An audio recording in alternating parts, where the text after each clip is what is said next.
All right, so I hit on these last week, and I got them in the mail quite fast again from LSO. So anybody that's frightened about having them as a carrier, don't be. I'm 2 for 2 in the past month with them, so nothing to worry about there. Anyway, I got these, and they came in the mail, and I just wanted to post a quick comparison on them to anybody that might be in between, getting something new style like this, and maybe getting an OG colorway.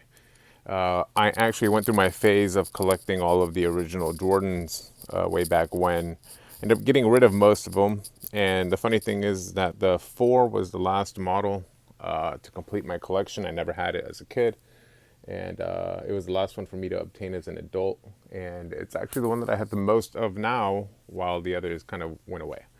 So, anyway, here are the Lightning, uh, you know, run of the mill. I'm pretty sure you've seen a million videos on these. Probably wanted to highlight a few things that the other videos aren't talking about. Uh, but yeah, same standard build. You got the suede upper. The gray. This is gray, not black. That was actually kind of a surprise. I've never actually did a deep dive on these before, so I always thought that this was black or navy. It was showing up weird in the pictures, so when I saw that it was gray up close, it was a pretty good surprise. Now, as far as the waffles go, they are like a hard plastic. They're not the same material as this stuff, and they're like a smoked out. It kind of looks like I don't know, like when you see like the smoked out taillights on like a car. So you could see through them, and they're a hard plastic. They're not this gray leather that matches this stuff. So it kind of better matches the webbing, but the webbing itself here isn't the same as the waffle up there. From what I understand, these don't have the same vibrant yellow color as the original model of this shoe. It used to be, quite yellow. This kind of went more of like a mustard route. And from what I hear, this shoe actually, kind of the original color rather is, kind of more like the laces. So you could actually, I don't know if you could see with the camera here, but there is a difference between the upper and the laces.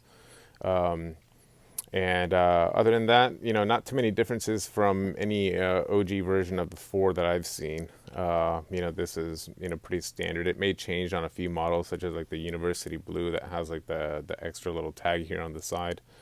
Um, Air Jordan should be on the back. Yes, it is. And yellow. You have the Jordan here in the back. Um, Also, I guess the same as the waffle. Like a hard plastic, not really see through, but it is a very shiny gray, and a suede backing here, along with the suede waffle here. So I guess no having to worry about these things breaking over time, which is a plus compared to some of the OG colors. Now, of the OGs, the only one I have is OG in quotation marks. I have the what the 4s or the top 3 4s. I don't know what the official names for these were, but I'm going to bring the Lightning back over here. And there really isn't that big of a difference between the two. If you were to lay them out side by side, I could see one major difference, and that is the toe box. You could see that the toe box here has like a slant. Um, so that's more original compared to this boxy one. This is a problem that I've noticed on a lot of the retro Jordans, is that they all tend to have a very boxy front, whether it's the 3 or even the 1, the 2, of course. I find that they're all boxy. If you look at older pictures online of them, like actually on Michael Jordan's feet, or if you see any surviving models from the 80s, like this part is very slanted. So this is more true to the original.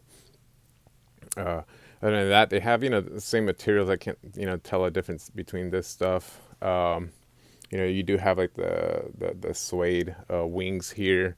These are obviously like a rubbery material, and I don't know if they tend to go bad over time, but you know.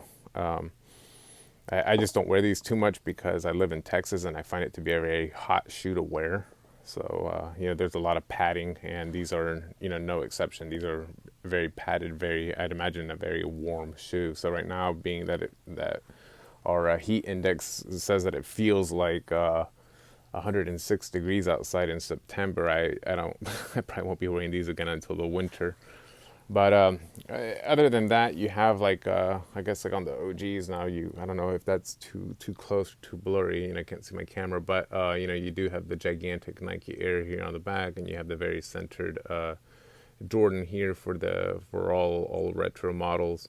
And I think that they've done this a little too big in for modern releases. It used to not, used to be a little bit more centered, and this patch I believe was a lot larger back then, or whether the text was smaller and maybe the patch was the same size. I don't know. Again, I never had the shoes.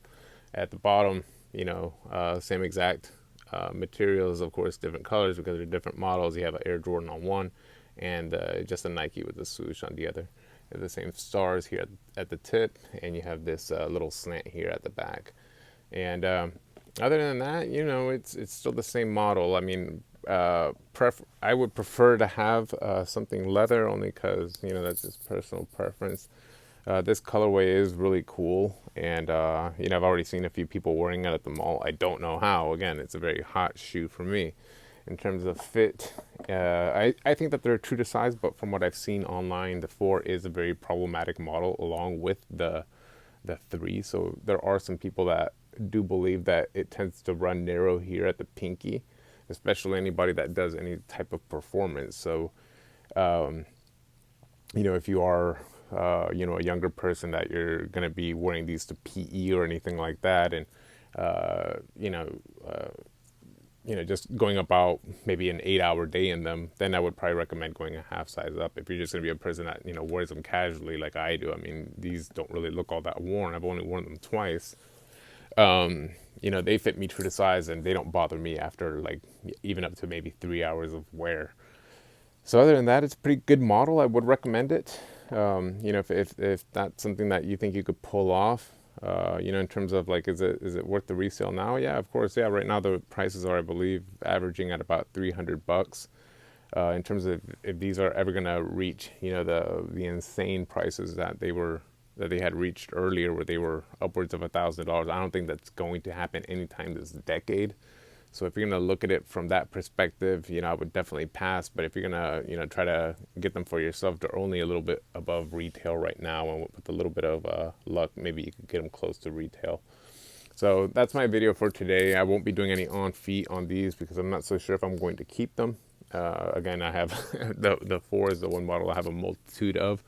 So I just wanted to share, the slight differences between the two. And overall, I mean, they're very well constructed, and I do appreciate like that they went with the OG shape. You could actually tell it here. I never actually looked at it from this angle, but from above, you could actually tell that this part is actually, has way more material than this boxy one that appears to be, a lot shorter. But it's the same amount of material. It's just since it's shaped differently, it appears to be less here and more plentiful here, but it's not. It's just that this one is at an angle, and it actually looks better in my opinion. Like so, this looks a little bit much kind of like one of those like duck-billed polo boots or something like that, which is something that they really really need to work on and get consistent on in future releases. It's something that, if I'm not mistaken, I think that the original molds for the Jordan 2 were destroyed. So, if they were to get the toe box right, I think people would appreciate that model maybe a little bit more than they currently do. Right now, it just looks too much like a sailing shoe. Same with the 1, same with the 3. So, until they start getting this right, it should hopefully look a little bit more like a sneaker and less like a boat shoe. So, it just depends on what kind of look you want. If you want something a little bit more modern, a little less durable, you could get these at a steal. If you want something that's a little bit more OG and you want all the bells and whistles that come with it, like the Nike Air and whatnot on the back, then definitely go, leather and at the cost of a boxy toe box. So, choices here. I just wanted to share a quick video on the differences between these two, just in case there's anybody on the fence in terms of like, what they wanted to do. From a resale standpoint, you're going to be in for a long haul with these. So maybe you might see an uptick around Christmas. And of course, in the long run, they will gain value, but don't expect to be making $2,000 off of these anytime soon. Take care.